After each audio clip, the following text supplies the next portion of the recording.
as usual Delhi traffic, so we are waiting for him. He will just join in the discussion as soon as he comes. So I start the discussion with Colonel Bana as to, sir, out of your vast experience in the Indian engineering industry per se, and having seen engineers unfurling over these years, so what's the overall perspective you see of the engineering careers and the engineering education in this country?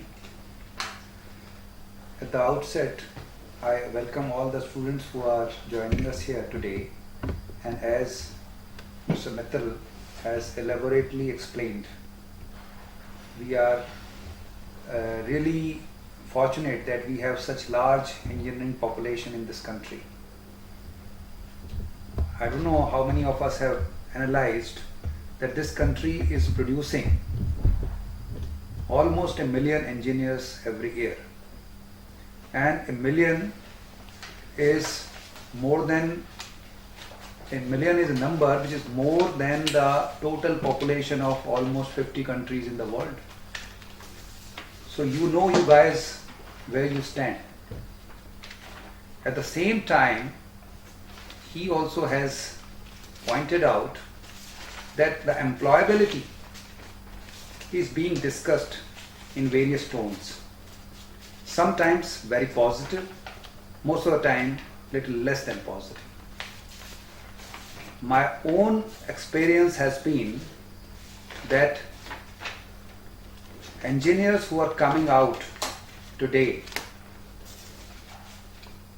the quality of the engineers of most of the institutions in this country certainly is good enough, but it could be even better.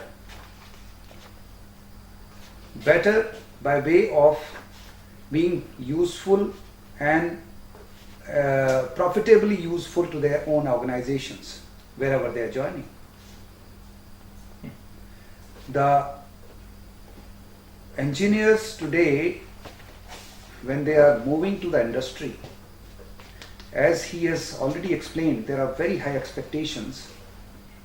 But I must admit, the level of commitment and sincerity to achieve and grab those expectations is less than matching. So I would say that there is a lot which can be imparted in terms of value addition to the students while they are there in the institutes for in those 4 years, and certainly as we go along with the discussion we'll be sharing more on it, and I would now request Mr. Raghav to take the discussion further. Yeah, thanks a lot, sir. I think this is a very inaugural comment on this. I would take on the question what Colonel Bana raised across, that a lot much commitment and sincerity which is found missing in the graduating engineers. So Mr. Berlia, you are running a university yourself. So what all is being done at your university and what all can be done by the institutions at large to bridge this expectation gap? Sure, and the first thing I want to do is take a little bit of a step back, and address a few things that the Colonel said. Apart from, of course, the non-profit work that I commit myself to the university, I've started about 3 startups. I've been involved in our for-profit side. We are in pharmaceuticals, construction, real estate, a whole bunch of different places. And we hire something like, about 1,000 engineers on a yearly basis. And so for me, the perspective is both sides. I'm someone who produces engineers, and I'm somebody who employs them as well. I think the Colonel was being very kind with his words when he was talking about the state of education and engineering in India. By any measure of the means, it is in an unbelievable crisis mode right now. The country needs many more engineers. There are huge vacancies across the board. Jobs are there and they are going unfulfilled because companies are not able to find candidates with the right mix of the 3 essential things: skill, attitude, and behavior. And I want to briefly talk about what's going on in terms of the expectations that parents especially have and students especially have.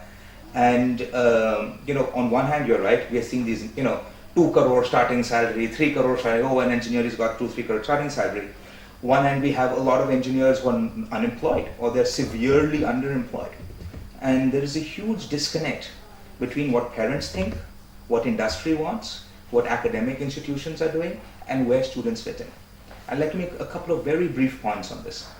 The first, which really pains me, most students don't get into engineering because they love engineering. They don't. They get into it because parents are saying lawyer, doctor, engineer. If you don't become an engineer, you are a failure. Right? They get into it because they are attracted by the money.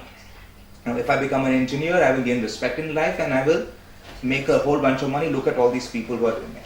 And some even get into this vague I think one of the worst conversations I ever had. There was one, so part of the APJ Satya University, we really interview a lot of the people who come in before they do. Professor Kak is here. How are you, sir? Thank you.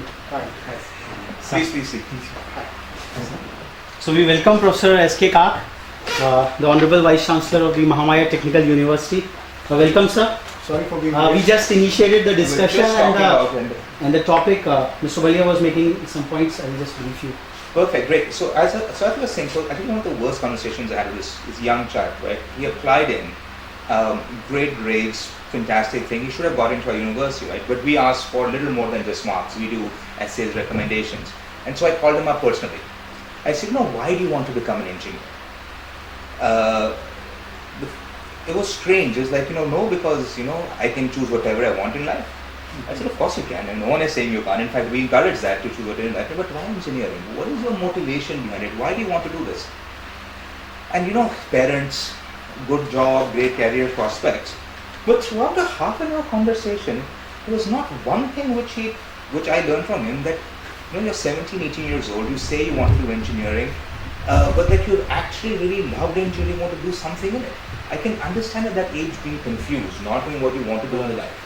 But there is, it's an intrinsic love for the subject that you want to spend the next 4 years learning, and at least the next 5 years after that in your profession. I like gadgets. Okay, which gadgets do you like? I like a Samsung Galaxy or an iPhone. What about it do you like? What is, is there something intrinsic? You like a chip, you like the circuitry, do you like the design, the software, the GUI? Blank. I like gadgets, I want to become an engineer. That's one part where there's an expectation of a student that if he doesn't like a subject, he's getting in. He may be smart, but 8 years of doing something you don't love, that takes a toll on the soul. And you'll never be great at something that you don't like. The second problem is this assumption that when you do an engineering, you get an engineering job. The highest salaries today that you're getting have nothing to do with engineering. Most of them go into investment banking.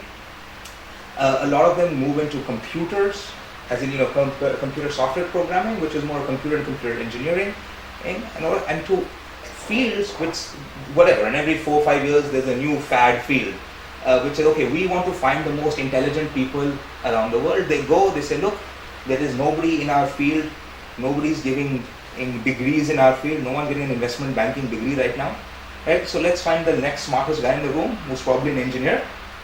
Bring him. Use his mathematics skills, use his skills there, retrain him and doing some other job, right? Most entry-level engineering skills, unless you go abroad, are not going to pay you the kind of megabucks that you're hearing in the degree. And so there's a very different expectation that which field will get you which thing. Third, I want to go back to parents.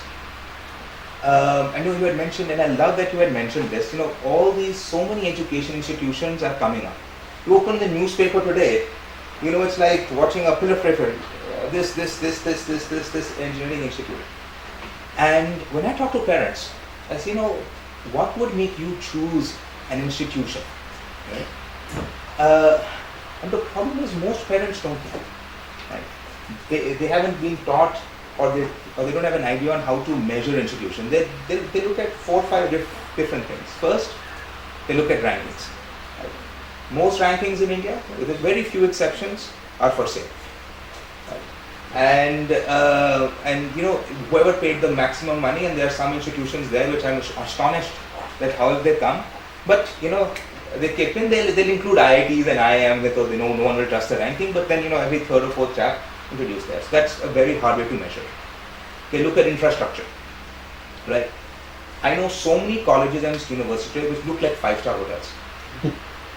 Beautiful campus, fantastic dorm. Parents look at it and say, "Yeah, infrastructure is acha and must be a good college." What they don't realize is they spent all the money on the infrastructure. They forgot to spend on faculty salaries. They forgot to spend on teacher training, and they forgot to spend on academic labs and institutions. The third issue that comes is that, okay, after doing this, placements kya hogi, right? And this drives me nuts because you'll see a placement brochure. Our person has been placed at ICICI Bank, at HCL Technologies, as Infosys, as Wipro. What they won't tell you is whether they got placed at ICICI Bank's call center at 7,000 rupees a month, or whether they got placed at the highest banking unit at 7 lakh rupees a month.